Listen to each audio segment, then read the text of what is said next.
आपका स्वागत है। हम क्लास 6 इंग्लिश की ग्रामर बुक का लेसन नंबर 21 कर रहे हैं। इसका नाम है यूज ऑफ इंपरेटिव सेंटेंस। इससे पहले वाले वीडियो में हमने पढ़ा था use of can and could, और उसमें कहा था हमने कि हिंदी वाक्य जिसके अंत में सका है, सका था या सके आते हैं, इनके पीछे यूज करते हैं कैन और could.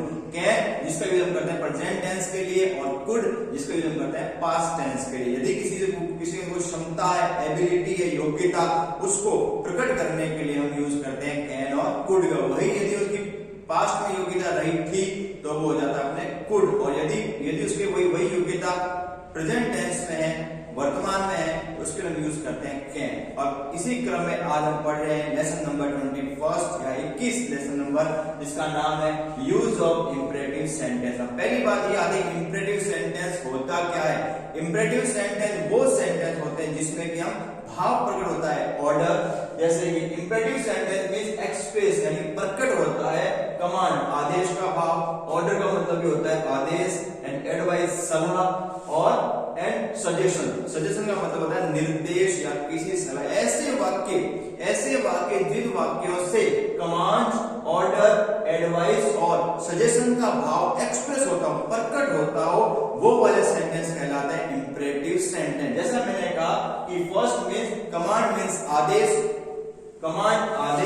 Order means Adesh, advice यानी सलाह, एंड सजेशन मीन्स होता है निर्देश देना या सलाह लेना। तो ऐसे वाक्य जिन वाक्यों से कमांड, ऑर्डर, एडवाइस और सजेशन का भाव व्यक्त होता हो, वो सेंटेंस कहलाते हैं इंपरेटिव सेंटेंस। अब सेकंड बात यानी कि मेन वर्ब की फर्स्ट फॉर्म से स्टार्ट होने, यानी कि इंपरेटिव सेंटेंस वो सेंटेंस, और हमेशा इंपरेटिव सेंटेंस जो अफर्मेटिव सेंटेंस होते हैं वो हमेशा मेन वर्ब की फर्स्ट फॉर्म से स्टार्ट होते हैं, और इसके साथ अन्य कोई भी वर्ब की फॉर्म का यूज नहीं होता है। ऐसे सेंटेंस इंग्लिश में यदि सेंटेंस पहचानने हो कि इंपरेटिव सेंटेंस कौन से हैं, तो उसकी सीधी सी पहचान है जो वर्ब की फर्स्ट फॉर्म से स्टार्ट होते हैं। अफर्मेटिव में जो वर्ब की फर्स्ट फॉर्म से स्टार्ट होते हैं वो सेंटेंस कहलाते हैं इंपरेटिव सेंटेंस। अब इसी में हम पहले करेंगे अफर्मेटिव सेंटेंस यानी कि साधारण वाक्य। जैसे सेंटेंस आता है please teach me this story.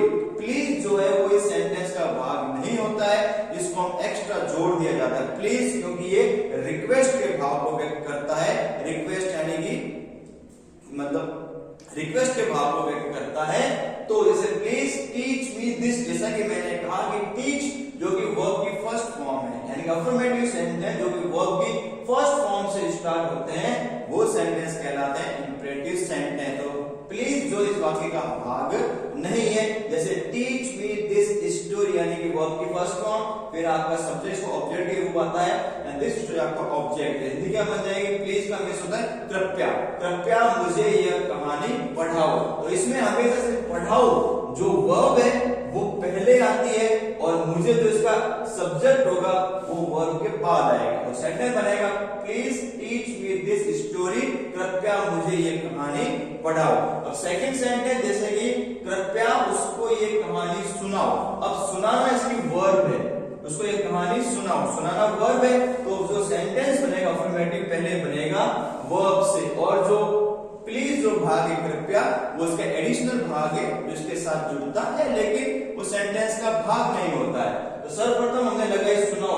Tell, पहले आगे वर्ब की फर्स्ट फॉर्म, और tell him this story, verb उसके बाद ऑब्जेक्ट यूज और दिस स्टोरी। तो सेंटेंस बना please tell him this story, कृपया उसको ये कहानी सुनाओ। अब इसी क्रम में इसके नेगेटिव सेंटेंस आते हैं। तो नेगेटिव सेंटेंस में हम हमेशा डोंट या डू नॉट का यूज करते हैं। जैसे सेंटेंस बनेगा कि प्लीज डोंट बीट मी, कृपया मुझे मत पीटो। अब पीटो आपकी वर्ब है, तो वर्ब की फर्स्ट फॉर्म बीट। तो इसमें ये ध्यान रखना है कि जो नेगेटिव सेंटेंस होगा वो पहले डोंट से शुरू होगा, उसके बाद वर्ब की फर्स्ट फॉर्म आएगी, और उसके बाद जो ऑब्जेक्ट है या उसका सब्जेक्ट है वो आएगा। तो शुरुआत हमने किया प्लीज डोंट, पहले नेगेटिव आ गया, डोंट बीट मी, कृपया मुझे मत पीटो। ये बात ध्यान रखना है। अफर्मेटिव सेंटेंस होगा वो वर्ब की फर्स्ट फॉर्म से शुरू होगा, लेकिन इसमें नेगेटिव सेंटेंस होगा तो उसमें वर्ब की फर्स्ट फॉर्म से पहले हमें डोंट का यूज करना पड़ेगा। अब सेकंड सेंटेंस है